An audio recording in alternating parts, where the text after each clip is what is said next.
Fariduddin Attar, le mémorial des saints, Tadhkirat al-Awliya, sentence de Cheikh Mohammed Mourtache. Cet homme dont l'esprit était rempli de vérités substantielles, dont la piété était l'exercice de tous les instants, dont les yeux n'étaient jamais vides de larmes, ce Mohammed Mourtache, que la miséricorde d'Allah soit sur lui.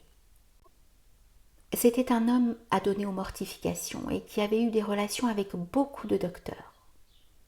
Le cheikh disait « J'avais accompli 13 voyages à la Kaaba. Lorsqu'en y réfléchissant bien, je reconnus que tout ce que j'avais fait n'était que pour la montre. » « Comment cela ?» lui demandait-on.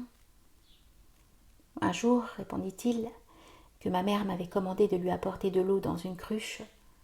Cette tâche me parut pénible.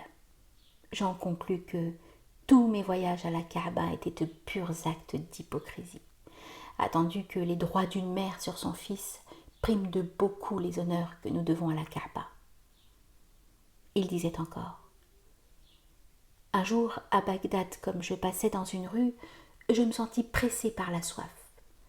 Je me demandai à boire dans une maison et une belle jeune fille m'apporta de l'eau. Après avoir bu, je jetai les yeux sur cette fille et aussitôt j'en devins amoureux. Je m'assis à la porte de la maison. Quelque temps après arriva le propriétaire de cette maison. « Maître, lui dis-je, on m'a apporté de chez toi une coupe d'eau et l'on m'a pris mon cœur. » Et le Khodja de me répondre « Celle qui a pris ton cœur, c'est ma propre fille, et je te la donne en mariage. » Puis il me conduisit au bain, me fit revêtir de beaux habits, et en régler tout ce qui concernait les droits de sa fille, il me la remit. Je me mis alors à faire ma prière, au milieu de laquelle je poussai un cri et dis « Rapportez-moi mon froc. »« Qu'as-tu donc ?» me demandèrent les assistants. « Ah !» répondis-je, une voix s'est fait entendre à moi disant « Ô homme, tu as porté tes regards là où nous ne t'avions pas permis de le faire. Nous t'avons dépouillé de l'habit dont se revêtent extérieurement les hommes d'élite.